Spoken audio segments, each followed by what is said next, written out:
আশা করি সবাই ভালো আছো, আমিও খুব ভালো আছি। ছোট ছেলে সর্ব চ্যানেলে সবাইকে ওয়েলকাম, অনেক অনেক ভালোবাসা। ছোটদের আমার ভালোবাসা জানাও, আর বড়দের আমার তরফ থেকে প্রণাম।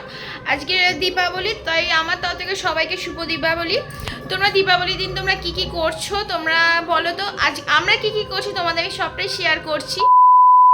দেখো, প্রথমে সন্ধে হয়ে গেছে, সব প্রদীপ সাজিয়ে দিচ্ছি। চারিদিকে প্রদীপ দেওয়া হবে, তাই জন্য সাজানো হবে তেল দিয়ে।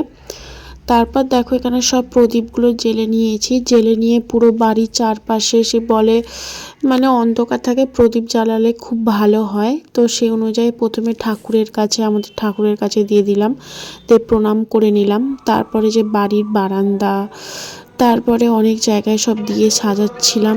এটা আমাদের বাড়ির দুদিকে বারান্দা আছে, এটা হচ্ছে রাস্তার দিকে বারান্দা। দুদিকে বারান্দাতেই সাজিয়ে দিচ্ছিলাম প্রদীপগুলো। তোমরা দেখো, আর আমার গলাটা তোমরা পাবে না, কারণ বাইরে খুব গান চলছে, তো আশপাশে পুজো হচ্ছে, তাই জন্য তোমরা পাবে না। আর আমার ভিডিওটা দিতে একটু লেট হয়ে গেল, কিছু মনে করো না। তো তার দেখো, পুরো সাজানো হয়ে গেছে, কমপ্লিট। কেমন লাগছে তোমরাও নিশ্চয়ই সাজিয়েছো, কমেন্ট করে জানাও। দেখো আমাদের ঘরটা কেমন লাগছে, সাজানো হয়ে গেছে। লাইটিং দেওয়া হয়েছিল, দুটো বারান্দায় প্রদীপ জেলে দিয়েছি, কত সুন্দর লাগছে। তারপর রেডি হয়ে এখানে আমাদের পুজো হচ্ছিল, মায়ের পুজো, সেখানে গেছিলাম। এখানে মাকে খুব ভালো লাগছিল। তারপর দেখো, আমাদের গোলু পাপাও মায়ের কাছে প্রণাম করতে গেছিলো। তারপর ঘরে এসে আমাদের খণ্ডলক্ষ্মী পুজো হয়, সেই পুজো বামুন ঠাকুর এসে পুজো করছিল। পুজো কমপ্লিট হয়ে যাওয়ার বন্ধুরা, আমাদের কি কি রান্না হয়েছে, লুচি হয়েছে, তারপরে দেখো ঘুগনি হয়েছে, আর এখানে আদা বেগুন বার হয়েছে। দেখো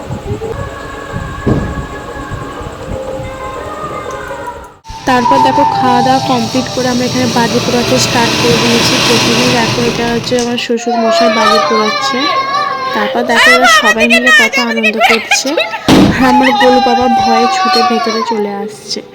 দেখো, আর তোমরা কত বাজি ফুটিয়েছো সেগুলো আপনাদের কমেন্ট করে জানাও।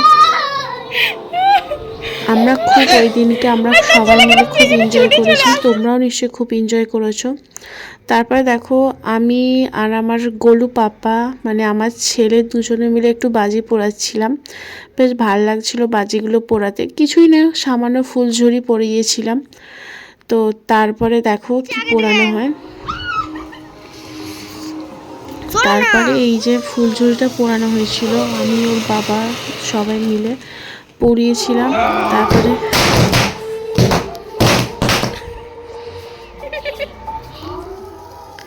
তারপরে এখানে দেখো, ওর দাদু আর নাতি দুজনে মিলে বাজি পোড়াচ্ছিল। ওরাও খুব এনজয় করেছে দুজনে মিলে। তারপরে এই যে ফানুস ওড়ানো হয়েছিল, ফানুসটা খুব সুন্দর উড়েছে, অনেকটা দূরেই চলে গেছিলো। তোমাদের সবটাই শেয়ার করছি, দেখো কতটা দূরে গেছে। আমরা অনেক আনন্দ করেছি, অনেক বাজি পুড়িয়েছি, দিনটা আমাদের খুব ভালো কেটেছে। শুধু একটাই, ভিডিওটা ছাড়তে অনেক লেট হয়ে গেছে, অনেকটাই দেরি হয়ে গেছে, তো কিছু করার নেই। তো ভাবলাম ছেড়ে দিই, তো ছেড়ে দিলাম। তারপরে আমরা ঠাকুর বিসর্জনেতে চলে গেছিলাম। দেখো